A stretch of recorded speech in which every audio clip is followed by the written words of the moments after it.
Good evening, everybody. I welcome you all to the Knowledge Tuesday session. I'm Archana from HTIC MedTech Incubator hosting the session. So before we start, I would request all the participants to kindly stay on mute and please unmute yourself while you speak. We have also created a feedback form for the session. We'll be posting the feedback form link in the chat box. So requesting the participants to please fill the feedback form at the end of the sessions for us to improve the upcoming Knowledge Tuesday sessions. For the today's session, we have speaker, Mr. Balaji K, who is former Deputy General Manager at Brand Capital Limited, former Vice President at Value Vision Consultant Private Limited, and former Senior Manager at TATA Capital Limited. And the topic for today's session is establishing market presence. Over to you, sir. I'll stop my screen so that you can start your sharing. Sure, thanks, Archana.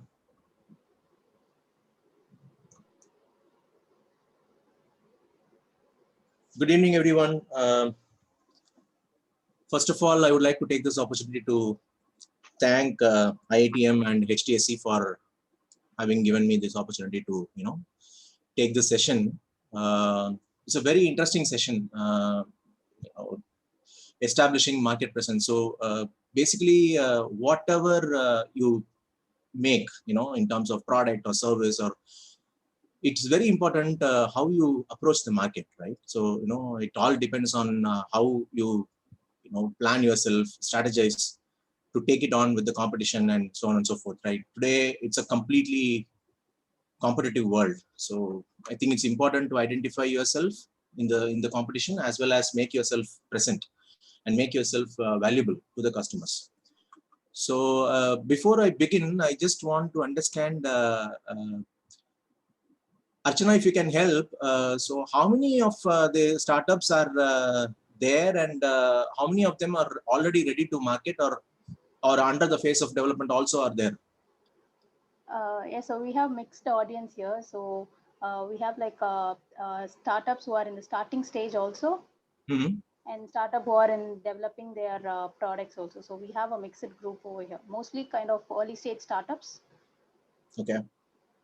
Yeah. Okay, great. So I have just put down some thoughts on a presentation format. So I'll try to share the screen so that we can go on one by one, and at the end of the session we can take questions. So I'm just sharing. Archana, it says it's disabled. Screen sharing is disabled. But you can able to just a second, sir. I'll just check.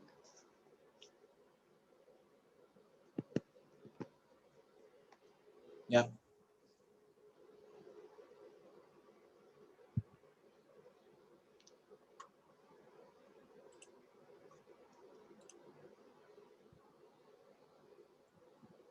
Can you check, sir, if you could press now? No, it says host disabled participant screen sharing.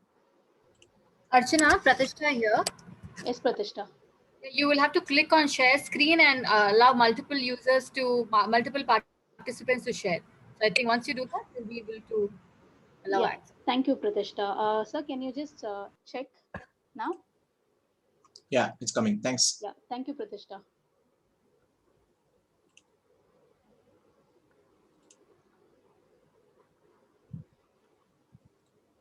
Okay, is it visible? Yes, sir, it's visible. All right. Okay. So we were on the topic establishing market presence. So as I understand, many of you are are already ready with the product. Some of you are in the process of developing a product, and some of you are in the early stages of developing it, and so on and so forth. But yeah, today's session, I think I'll try to broadly cover the basics as well as the essentials on how it should be applicable. It should be implemented. So obviously, it is not going to be a specific session addressing your specific queries, but more in general. But if you have specific queries, I'm happy to answer. And also, I'm also reachable anytime. So you can always reach out to me when you have any specific questions in mind. So Moving on, before we begin to the basics, I just want to clarify certain stuff. So I find a lot of early stage startups, you know, having mixed opinions about what all is there, should we cover this, should we cover that in this presentation, all those stuff. So I try to classify this, broadly. What we are obviously going to talk about today is on the marketing strategy, but there are other presentations, right? So when you look at product presentation, it covers the features and benefits of the product, compare yourself with the competition, and also talk about your unique selling proposition, right? So more with respect to product, this is actually used for talking to the clients, sharing with the clients, basically talking more about the product and technology behind and how it is going to be useful for them and so on and so forth. Marketing strategy is completely different thing, So you have your product ready, but you need to make the product market fit. That's the more essential stuff. Once you do the alignment, then you talk about how you are going to reach out. What is your strategy? How you are going to engage with them? Now, then we move on, we have a business plan presentation. Most of the time I find business plan presentation is what is used for, talking to investors also. But actually that's not the case. Of course, business plan covers the business model, approach to the market, as well as talk about numbers, how much we are going to build, what is the scale of operations, so on and so forth. But investor pitch is totally different. It covers all the three. Plus, you talk about the market opportunity, what is the broad scope of things ahead of you, and how is the market behaving, and who are the global leaders in this, what has been the success stories around. And accordingly, benchmark yourself so that people will be able to understand the flow, right? What you're talking about, what is the opportunity here, and what is the space, who are the success leaders, and how many years it has taken for them to reshape yourself and come out successful and all those stuff. And at the end of the day, it all depends on how exit option has worked out for them. So it's important to cover that as well, so people are aware about what they're getting into and all those stuff. This said, I'll move on with the basics. Now I have a couple of basic slides, just to be sure all of us on the same page before we proceed further. Maybe some of this would have been already known to you. Some of it already would have been, told to you, so on and so forth. But let's cover the basics as well. Now, what are we talking about? What is a product? A product, by definition, is an item or service produced or offered through a process that should provide benefits to a market. Now, it can be a product, it can be a service. Eventually, people have figure out that both product and service are all talking about as a product only. So what we have is a product, whatever service we do. So now we have also seen, what is expected out of from the customer side also. What are the things they are expecting out of it? So it should add a benefit to the market, to the addressable market, obviously. And it should also have been developed through a process. It could be a product, it could be a service. Then what is brand? What is the differentiation between a product and a brand? A brand is completely different from the product in the sense that it's a distinguishing name or a symbol intended to identify yourself from the competition, right? So there are multiple products available in the market. How you identify yourself, how you want people to identify yourself, that's a more thing. So it's like a prism. A customer is going to look at through a prism. He's looking at a couple of things together. He's not looking at a product alone. He's looking at a design. He's looking at how the way the company is positioning themselves. So all together is being seen by a customer. So a brand is totally different. It's an imagery in the minds of the people. Most of the time, I would call it as it's a real estate space. It's a physical space in the minds of the customer. Whenever he has a requirement relating to that particular topic. Suppose I want something, I have some imagery in my mind. I say that, okay, if this is the case, I want this brand. So obviously I align in my mind based on my experiences and the way people have positioned themselves, so on and so forth. That's why you will see a lot of brands getting positioned. So they spend a lot of money in creating a brand value for themselves. They are not sticking alone to the product. Product can also solve a problem. It is going to solve a problem. Obviously it is there. But how you position yourself, how to package yourself in front of the customer is totally different, right? Now, what is the purpose of it? Why should we do so? Why should somebody look at branding it? Now, fundamentally, a brand is created to establish and increase customer loyalty. Now, product can solve a piece of a problem in front of the customers. and obviously they're going to buy the product only for the sake of that. But it is also about the loyalty about the product and service. Like how many times they will look at you if they have a requirement. How many times will you be available in their mind space so that they get reminded out of this particular brand whenever they talk about this particular topic. Brand is also a promise, right? It's a very tough thing for a company to deliver. A promise to achieve certain things, certain results, deliver in a certain experience or in a certain way. So there is some kind of an experience bundled together, right? So what your customers are believing in and what your brand is believing in, there is some sync happening somewhere. So that's a common purpose. So you solve that particular problem and you want to be available in that space in the minds of the customer forever. So we take that space constantly and we spend a lot of time and energy to remain there. Now, what is a value proposition? Value proposition is, you would have seen a lot of things like this. Even historically, people have moved from a commodity to a product. Now, after the product, you need sales also, a service also bundled along with that. So it's just not a product alone. Yes, I'm buying something for the sake of doing something, but at the end of the day, I'm also worried about what is service going to be, right? So there is a service component required. Historically, people have moved away from service also together today. So they have already moved to an experience zone. They want kind of an experience. So a product can be priced depending on what category you're talking to, right? If you're just acting as a commodity, you may not need much of spending to be done, much of to be told and all that. So people are going to automatically know about it and they're going to come back to you. But if you move to a product and service and experience, the value is going to be totally different. So there should be it should represent a compelling idea of value and time in the minds of customers that is simply not available from the alternatives in the categories. There may be a number of people offering the same solution to you, people around, right? But somebody should base their decision based on their requirements. Yes, they have requirements, but who is going to edge over others? And what is the kind of experience we offer to the customers? That's obviously the decision taken by the customers. So it's going to be evaluated in the minds of the people, and it all depends on how you have positioned your brand in the minds of the people so that they get reminded out of you and they want to stay with you forever. That's the image we are talking about. So having said all the basics, let's move on to the strategies. Now, what are the strategies meant for? Strategies are meant for alignment, right? So what we are offering and what the market demands, is there an alignment? Are we talking the right things to the people? Are they expecting the same thing from me, or am I expecting something more from them, or are they expecting something more from me, and all those stuff? So it's all like a combined game. So you need to take their feedbacks, evaluate it, again fine-tune your product or service, again offer it back to the people. So it's all basically for alignment. The moment we talk about market presence, one thing which comes to our mind is like go-to-market. What is the go-to-market strategy? So how do I take the market? How do I understand the market? So there are a couple of things what you do. First of all, you segment the market. You identify what are the components of it and how many such sub-markets are available. What are the focuses? And out of the market, once you do the segmentation, you identify your addressable market, right? So there may be a number of reasons why you do that. But depending on the product market fit, you identify what is the addressable market.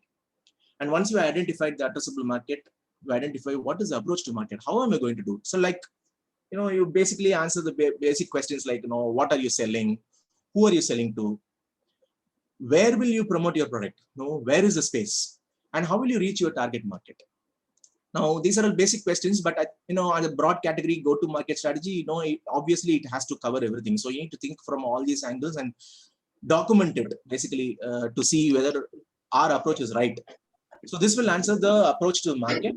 Then once you have the readiness and approach to the market ready, and then we move on to the customer acquisition. Like how do you acquire customers? Yes, I have identified the market. I have identified what is the approach to the market. How do I acquire customers? How do I capture them in the mind space? And the next thing to do is like how do you retain? And to retain in the minds of the people, it has to have some kind of a loyalty program, some kind of an engagement on a throughout basis. So it can't be like you're selling a product and moving on, concentrating on some other customer. So obviously it has to be like a collaborative way. So these are all things you cover, right? So broadly, if you look at it, you might have covered already the market segmentation. You know very well, right from the time when you have started identifying the product itself. You know what are you talking about, which product, what is the category I'm talking about, what is the addressable market, and so on and so forth. But if you document it, you will probably see, probably product A, product B, product C. It can fit into geographies A, B, C, and all those stuff. So you make the match and accordingly plan your strategies. Very important stuff here is we need to do a gap analysis. Okay. Now, what generally happens is there is always a difference in the thinking, right? The difference between what you think you are and who your customer think you are. It's not like you know what you're selling.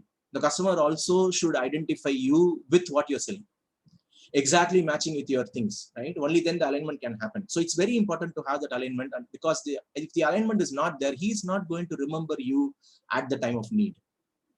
So this complete alignment is required. So we try to map the differences and say, where are we and where are we heading? What should I do? What all things we do to get there?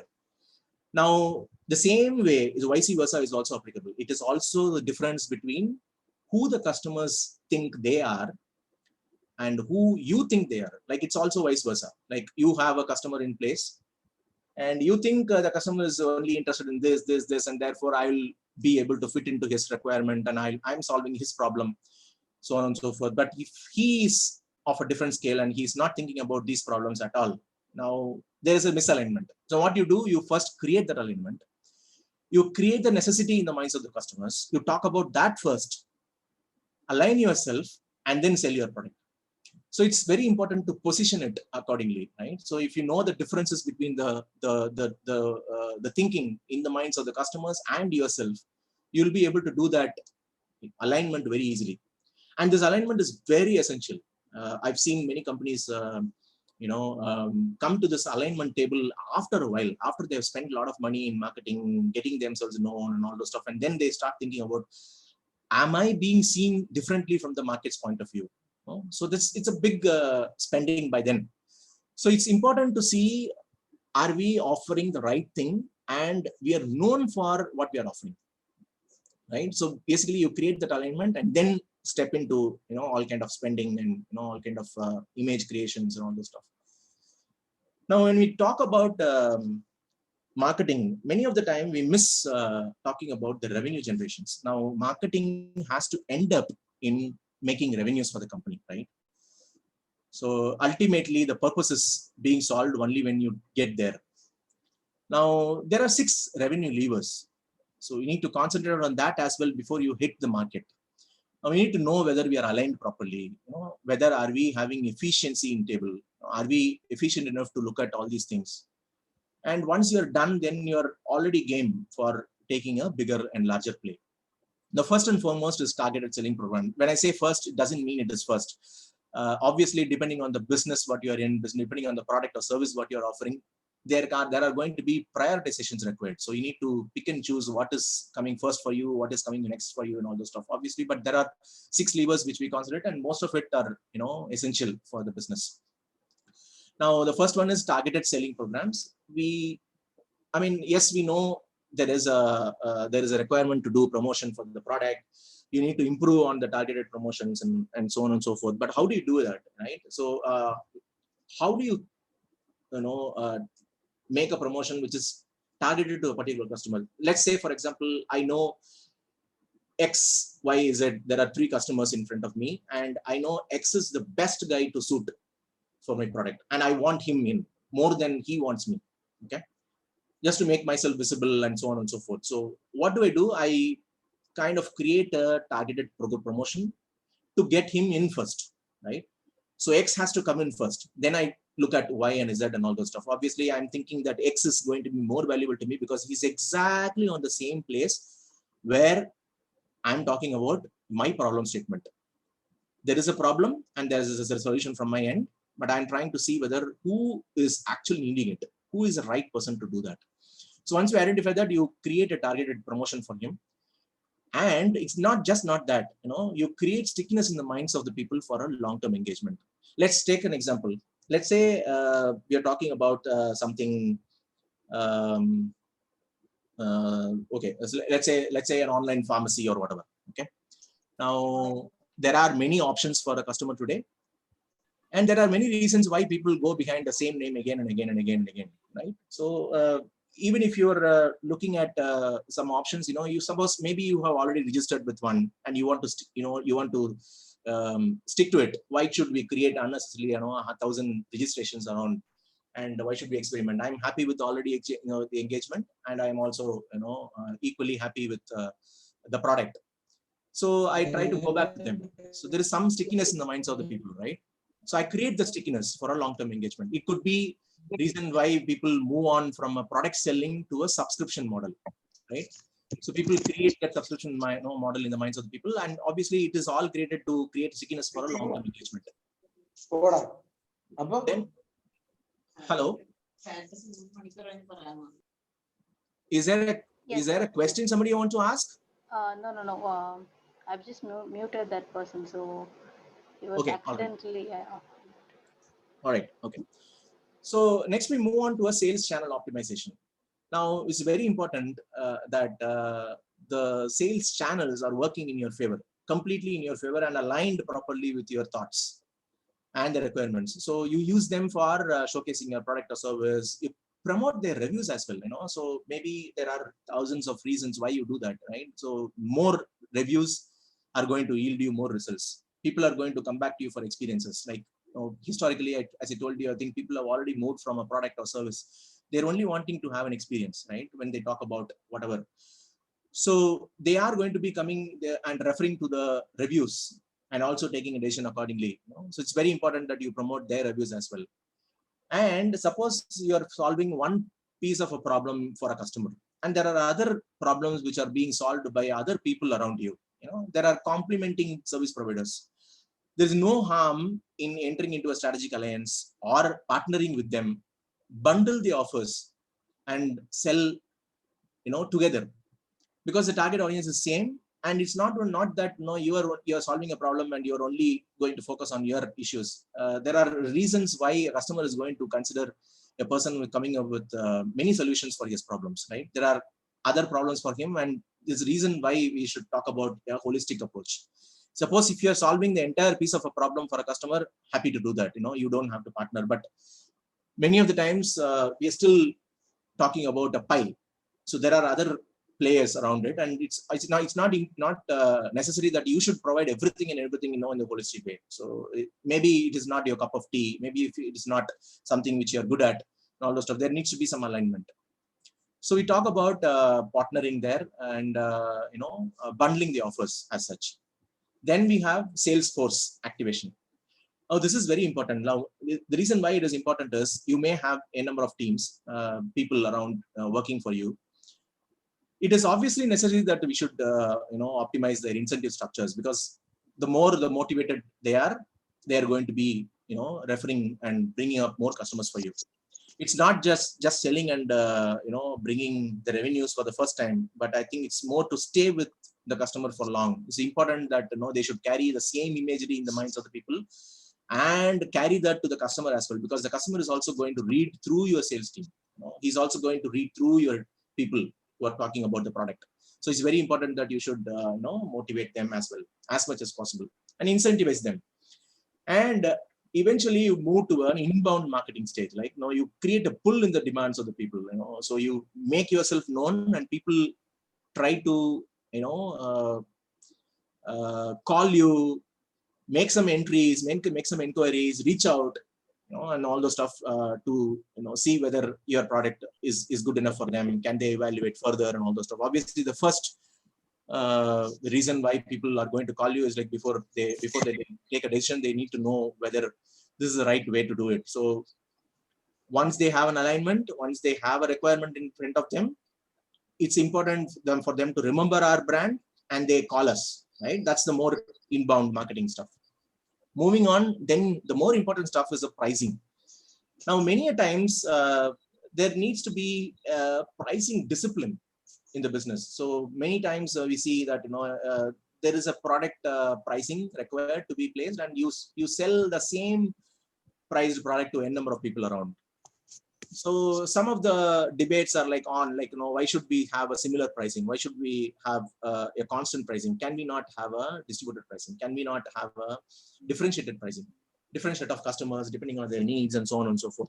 What I would recommend is depends on the product and segment, products and service. But broadly, what I've seen is like I've seen somebody talking about, say for example, let's say a company is asking, is selling a product for 10,000 bucks. Okay, he goes to a customer. The customer asks for a negotiation, comes on the negotiation table, brings it down, and he wants it for suppose some 7,000 bucks. Now 10,000 to 7,000 is totally different. You can't do a pricing game because obviously your margins are also getting affected, and you don't want to price it too low as well because others are also going to demand the same price. But to me, I mean, it doesn't matter. I think it depends on the volume of the game. I think even in the volume, I would say probably if the customer is asking for 100 units, 100 products, okay, and he's asking about bringing the price down to 7,000 rupees or so. Now, the best way to do it is, make a price chart. Okay, let's say you're not sure whether the customer is going to buy all 100 pieces or 20 pieces or whatever it is. Now, if he orders for 100 pieces and you're not sure whether he's going to really buy or not, and he's saying he wants it for 7,000 bucks and all those stuff. So we can have a grading pricing in the system, right? So what we do is 0 to 20 pieces. Let's say we are selling at the same 10,000 rupees itself. Okay, and we can tell him that the moment you finish 20 pieces and you start with 21st piece onwards, I'll give a different bracket. So I can reprice it to 9,000 rupees. Okay, so 20 to 40, 40 to 60, and so on and so forth. Ultimately, my aim is to give him a commitment so that he stays with me for long. At the same time, the weighted average cost of all the units together, suppose he buys all the 100, he is going to be benefited as well. Whatever is affordable to his side. So that's the more smarter way of doing it rather than reducing the price at the right stage itself, initial stages. So obviously pricing plays a crucial role because you need the customers, and you're not going to lose the customers for that reason. And obviously, there needs to be a volume game. You don't want a customer to come and promise saying that he will take 100. At the end of the day, if he's taking only 10 and 20 and moving on with the reduced price, you are going to be the loser, right? I mean, your bottom line is going to be affected. So you need to be conscious about the revenue levers. Now, then there is also a reason why we should look at the contract itself. Is there a way I can build it in the contract itself? Like, for example, even if this 0 to 20 and 21 to 40, 40 to 60 or whatever it is, graded pricing, if we can implement in the pricing contract itself, it will be all the more easier. You don't have to negotiate further and again and again and again. So once you do that, it's on the paper. And it's not just the pricing around, right? So a contract will have a lot of other things. It may have many things to negotiate. There can be terms, there can be period-based renewals. If it is a 6 months contract or 1 year contract, how often you renew it. Is there an alignment between a service agreement and a delivery capabilities? If I am capable of delivering little more than what I've already promised 1 year back, we should be able to go back and renew the contracts in such a way that we include all the delivery capabilities today, as on today, and also optimize the pricing there, right? It may be reducing the price or increasing the price depending on what you've got. But I think it's more important that you relook at all the contracts and renew it on a continuous basis. So moving on, last but not the least is the revenue assurance, right? So the moment you sell the productions, like how often we look at the collections. Yes, there could be some leakages happening there. There could be some overdues happening. Suppose a particular collection has to have happened 1 month before itself. Somebody notices it after 20 days. It's your money at the end of the day. And if the contract says that there is an increase after 3 months or after 4 months, we need to be monitoring whether the 4th month has come and 3rd month has come and all those stuff. So obviously there are reasons why people look at all the contracts and try to look at on continuous basis so that we are not leaking out any of these chances. So once you do all these things, I think you're broadly in control of your business. So all these 6 revenue levers are very important to approach the market. Now then, the very important stuff. What do I do to reach out? Now, many people also assume that when you talk about marketing and reaching out, people assume that it's like too costly exercise. People have to spend a lot of money and so on and so forth. On the other hand, in the early stage businesses, you will not have enough money on the table, right? You will be already bootstrapped. Already you're playing with your own money, and you are yet to raise funding from outside, and probably you're talking to some of them, but you're not reached the stage where somebody is going to take a bet on you right at the moment. But you're not going to depend on the entire money coming in from others just to see whether you should be able to spend or not. Now it's important that we should reach out. Now the first and foremost what we do is like let's say we are at a 0 point. Now, as you all know, moving from 0 to 10 is the toughest of all. Now 10 can become 20, 20 can become 100, 100 become 500 or whatever it is. But 0 to 10 is the largest problem.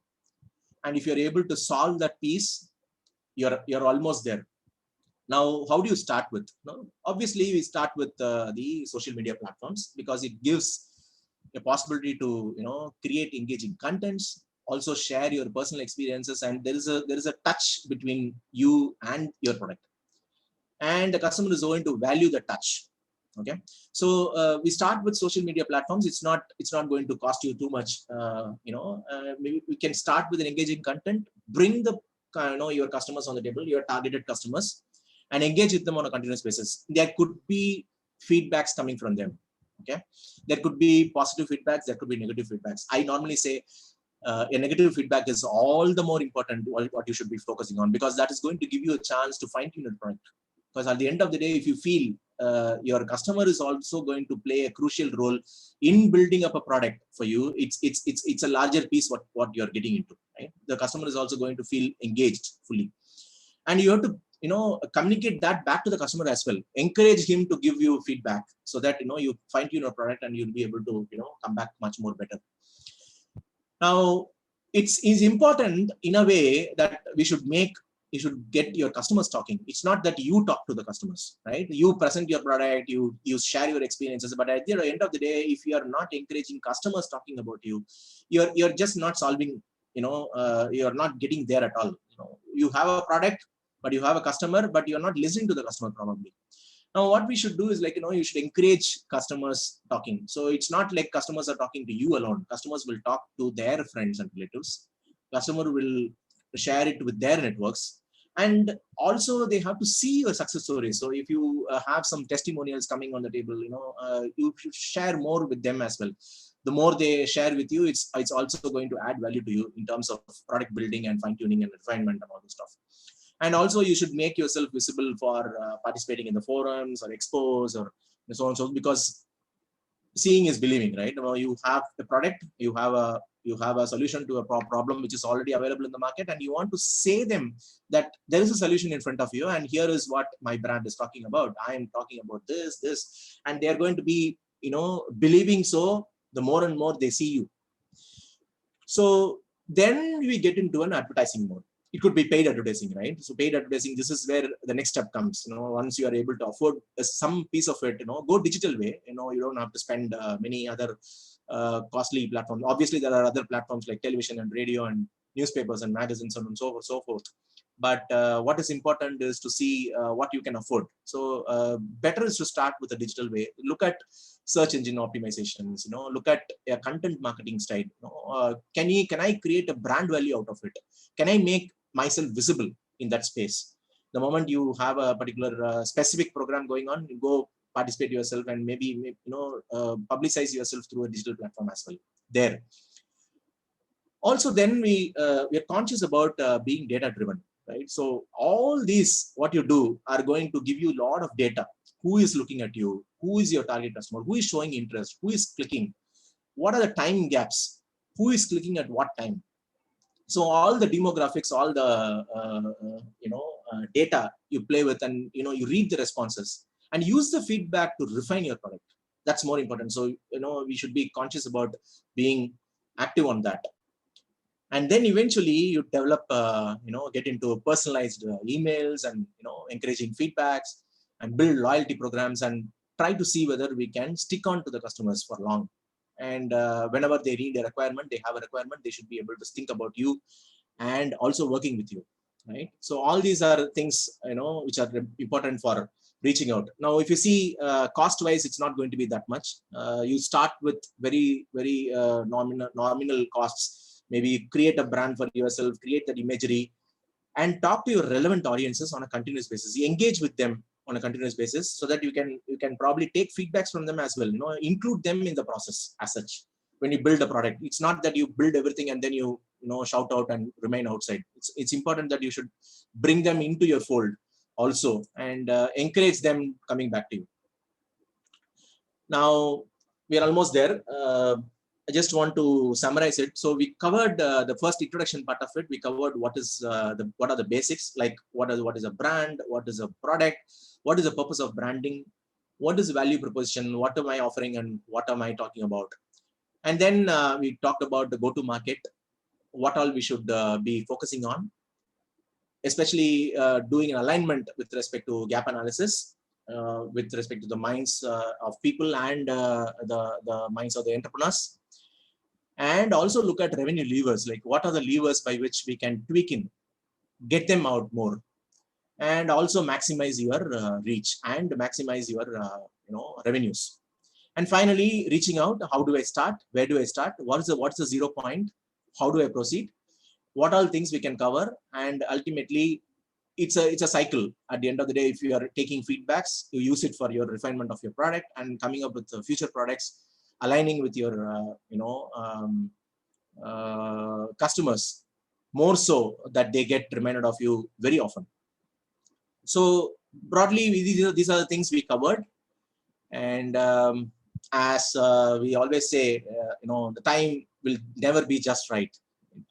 So you don't have to wait for a proper time and wait and see what's happening and all those stuff. Obviously, if something can happen, it's the right thing. And given this COVID situation today, being in healthcare space, I think that's a blessing by itself.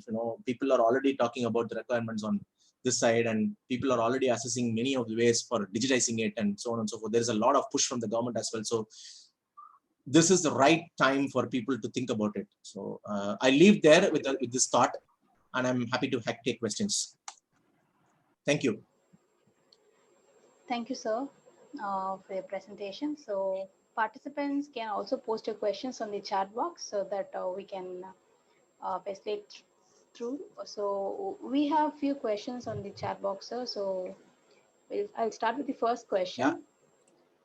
Yeah. What are the opportunities and challenges to establish a brand for startup in Indian market? What are the challenges to establish a brand? Opportunities and challenges to establish a brand for startup in Indian market. See,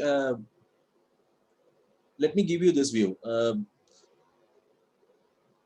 Now, I would say the biggest of all the challenge is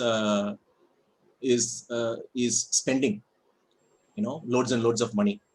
So, like I said, marketing people always associate, a huge amount of spending to create a brand value in the people, in the minds of people, and so on and so forth. But there lies the opportunity as well. I mean, it's not like you're spending alone, right? So there are other channels by which you can probably channelize your marketing efforts. It's not that you have to spend a lot of money. So, given this, the early stage businesses, there are many options in front of them, right from your digital to probably if you're solving a larger problem of the society, you can talk about a PR, and you're also able to talk about how you can reach out through the forums and expos and all those stuff. So those are all the opportunities in front of you. So I would say, yeah, an entrepreneur which is like in the early stage of business is already blessed with a lot of things in front of him. So obviously, depending on the product and service what you offer, and depending on the addressable market, we can figure out what is the best way to reach and what is the simplest way to reach as well. So that is something which we can always think of. So I would say that is an opportunity in front of the people. But yeah, if you have any specific thing on that, maybe I can address. Have I answered this question? I hope this question is answered. Edit Christian? Maybe he's in mute. Okay, sir. So I'll move on to the next question. Yeah. It is again by Jnana Krishnan. Jnana Krishnan, can you please unmute yourself and go ahead with your questions? We could see a couple of questions from you on the chat box.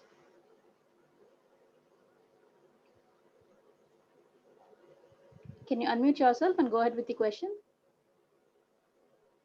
Okay, let me read out for him. The first question, if customers talk more about the shortcomings of the product and delay the payment, it is never coming as expectations are very high from customers. How do you handle such scenario? That's a practical experience. I mean, I get where you're coming from. See, like I said, I think we have to include customers in the process of product development. That's the more crucial step to take. So that's why I talked about more about alignment and stuff like that. So what you think you are and what customers think you are, and how you are able to get the alignment between that. That's the more toughest part. So I think once you do that in the process of product development itself, after delivering the product, there are not going to be any more negative feedback from him. Probably he'll be happy to share that feedback from you, but it's all the more important that you should get your payments as well. So I get your point, because already you have developed the product and you have given it to them, and as a customer, he's going to compare with other products available in the market, and he's going to come back to you with all kind of questions in mind. And if that is a repetitive thing happening from the customer, maybe I would say you are chasing a wrong customers, and you should go behind people who actually need your product and who are actually in need of exact problem solving solution. So maybe you should be able to rethink about the customer's alignment and look at who is the right customer for you and what is the geography you're in and so on and so forth. That will get you more or less answer to your question. Thank you, sir. So we have another question from Naren. Naren, would you like to unmute and go ahead with your question? Sure, ma'am. Yeah. So Yes. the question was really informative and very interesting, sir. I have one doubt. Yeah. Yeah. So yeah, is it okay for a startup to give a free samples? That is for attracting customers. Since we will be new to the market, is it okay to give free samples and like free to give products in for initial periods for a free of cost to attract customers? Is it okay, sir, for a startup? Hey, absolutely good question. I think it's very important for you to have the first set of customers who are giving positive feedbacks for you. So as long as you have identified the right customer, and if you feel he's a right fit for your product, go ahead and you should be able to give them for free, and you should take feedback from them, include them in the journey, in the product development journey itself, so that they become more valuable, and also they give you feedbacks on how to refine the product and so on and so forth. It's a value which is getting created there. It's just not the price what they pay for you, right? So I would say if you are able to afford that cost, nothing like it, you should include them in the product journey itself. Sure, sir. So the point is they will be guiding us in like they will be helping us in doing it in a right way. Absolutely. So see, let us put it this way. You have researched the particular the problem, and you have come back with a solution. You have identified what is the requirement for it to be solved, and you have developed a product to solve the exact problem there. Okay. All that you have done is based on your research and your experience. Like when you take it to the customer, the real person who is going to use your product, he's going to be expecting something else also. Maybe he's not thinking from the same angle what you have thought. There are further angles to it, and if you are able to understand from his prism what all things are being included there, it's going to be easier for you to understand the requirements, and not only for this customer, you will be able to market it elsewhere as well. Sure. And you will know the experiences fully, right? Yeah. So historically, if you see, people have moved from freemium to premium approach. Yeah, If you look at edtech companies, for example, they normally give their products free for their professors and lecturers and all those stuff, essentially to see whether they can take feedbacks from them and also eventually sell it to the students. That's the story with edtech. I mean, obviously this can same apply to health tech also. Yeah. Yeah. Thank you, sir. Thank you. Thank you, sir. So the next question, how do you advise a startup company to establish the presence in medical device market? Okay. Medical device by itself has become a large market today. So we have a lot of people struggling to make their presence. I get that point. See, the reason why there are struggle happening there in the device market itself is like, there are so many regulations in place by itself, and being a startup has to go through all the struggles, and you get all the permissions in place and so on and so forth. Now it's also evolving. I would say India as a market, if you see, it's also evolving. Device market, especially a mobile device market, especially a point of care devices market, it's also evolving. A lot of things have happened in the recent times, and there are no proper agencies to actually certify itself. So, SEDESCO is there, and other people are there. There's a CA certification required. There are certifications that are required before you hit the market. Yes, there are cumbersome processes, there are costs involved, and so on and so forth. But broadly, I think if you look at it, it's evolving. India is also going through the same process. I think we will reach there very soon. So to establish the presence there, I know there are players around. There are many players talking about device market today, medical devices and all those stuff. Now, in the medical device itself, if you have identified a niche space, and if you are specifically talking to a set of customers and a set of audiences, and if you feel there is no competition in that particular space, or probably there are competition, but there are bits and pieces here and there, but they're not solving all the problems of the society, of the market, and there are reasons why they should choose you in against the other competition in place. I think you should be able to talk to talk to the relevant market and publicize yourself. That's more important. The more you talk to them, I think more you get engaged with them.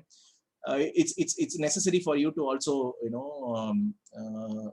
be in connect with them on a long-term basis. Now, obviously, how do you do that? Establishing the presence is not the easy task. It is something like, it's going to take time. It takes anywhere between 3 to 12 months for getting yourself known at all, and by the time the whole market would have evolved completely. So it's very, very essential for you to have your presence in the right space. Now, having said that, how do you reach out them? What is the best route possible? And it all depends on what specific problem, what specific product you have in front of you, and what is the target audiences in front of you, and all those stuff. Obviously, I mean, we can choose some platforms to see what is a fitting platform to reach out, or what is a cost efficient way of reaching out, and how do you make yourself known in that category, and so on and so forth. We need to understand what is specifically your problem you're solving, and accordingly devise a plan on that. I think maybe I can help you if required, and after understanding the exact product what you make. Yeah.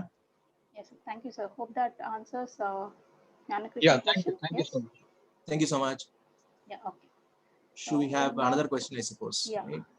We have next question from Jiva. Jiva, do you want to unmute yourself and go out with your question?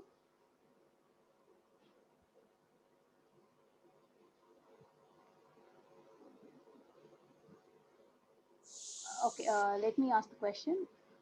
So what are the problems arise while a young entrepreneur looking for an investor for his new product, and ways to overcome it?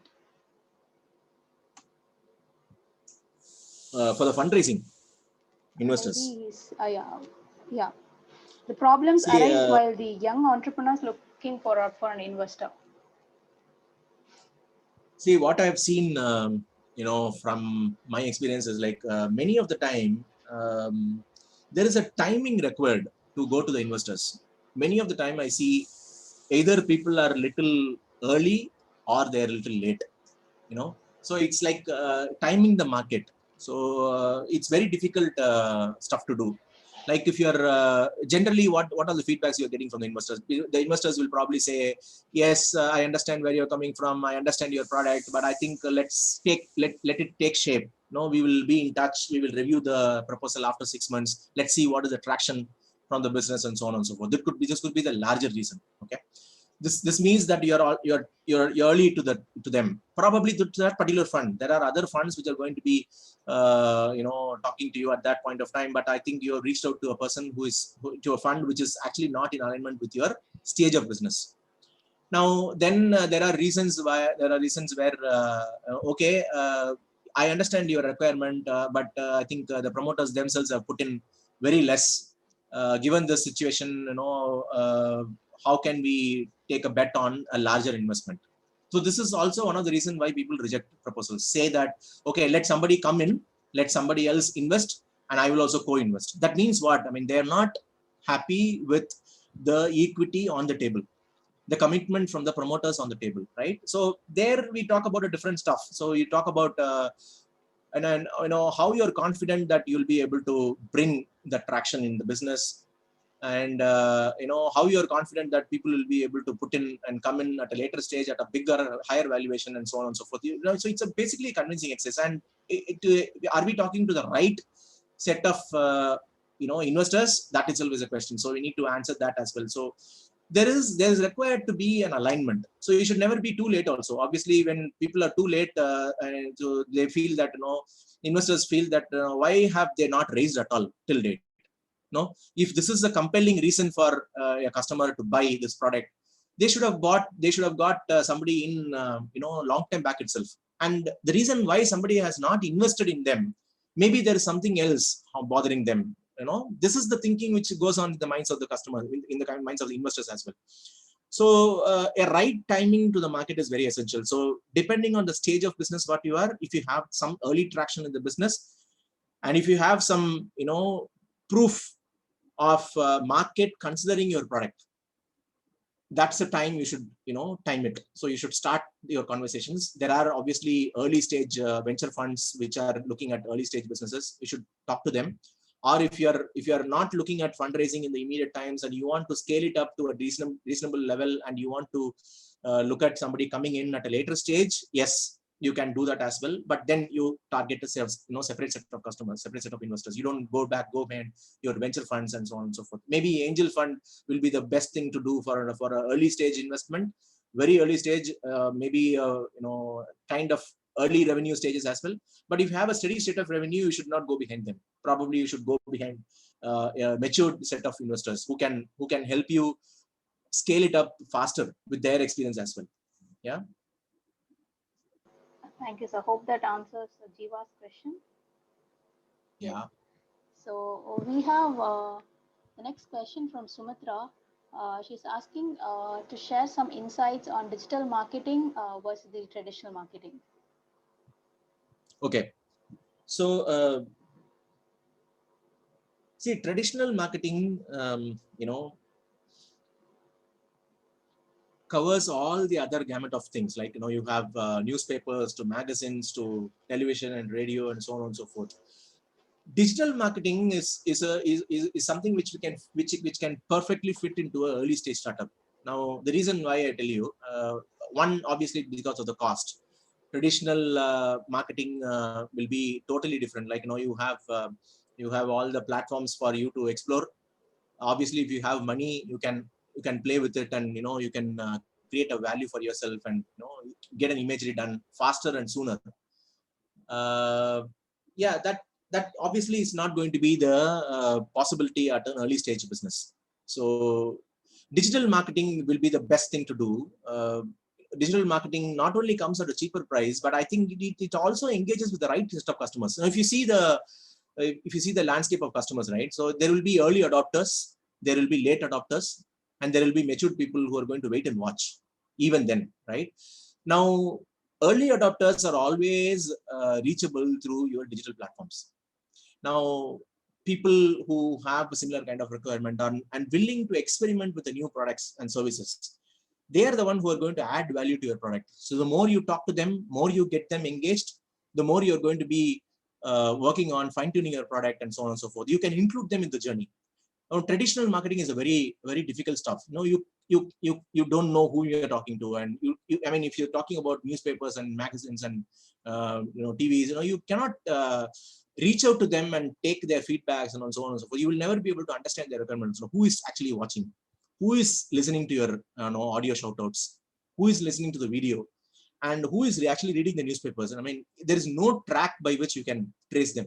So it's very difficult for you to understand the data, also take valuable decisions based on that. Digital marketing gives you a lot of scope, so you can play with data. You can get into the pulse of the customer who is reading it. So it's, I mean, that's the more difference. So I would say both are important for the businesses, but depending on the stage of business what you're and the affordability in front of you, I mean, you can pick and choose what you can play with.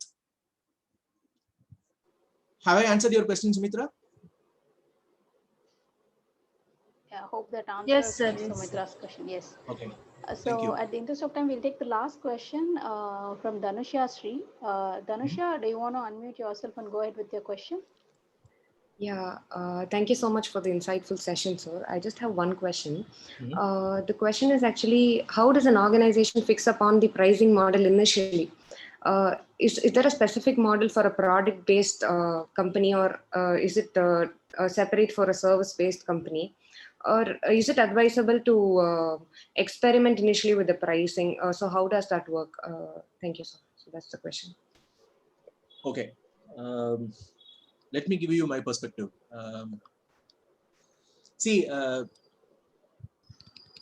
product-based company, should look at pricing approach right in the beginning itself.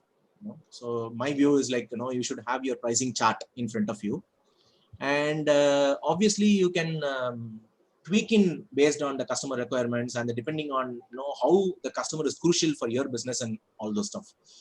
But for a service business, let's say you're providing some service, and for the service business, I would say, I mean, you can probably take that pricing as a different approach. You can probably go on a freemium model, give it free of cost for different set of people, and also take feedbacks from them to see whether we can fine tune a little more and all those stuff.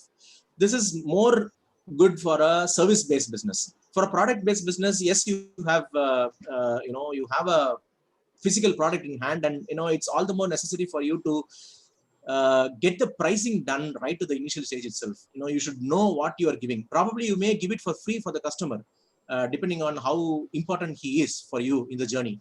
But it should have a price. You should have some pricing to launch. For a service-based business, it's more about the experience, and it's more about his data, which is going to be useful for you. So you're dependent on him. So therefore, I would say probably go along with the model, go along with the free approach, take some feedbacks, fine tune it, and then eventually, get into a subscription mode or, a SaaS model or whatever it is. So you can price it later. You can still experiment with it in the initial stage. Okay, so thank you so much, sir. Thank you. Hope that answers Dhanushi's question as well. So, yeah.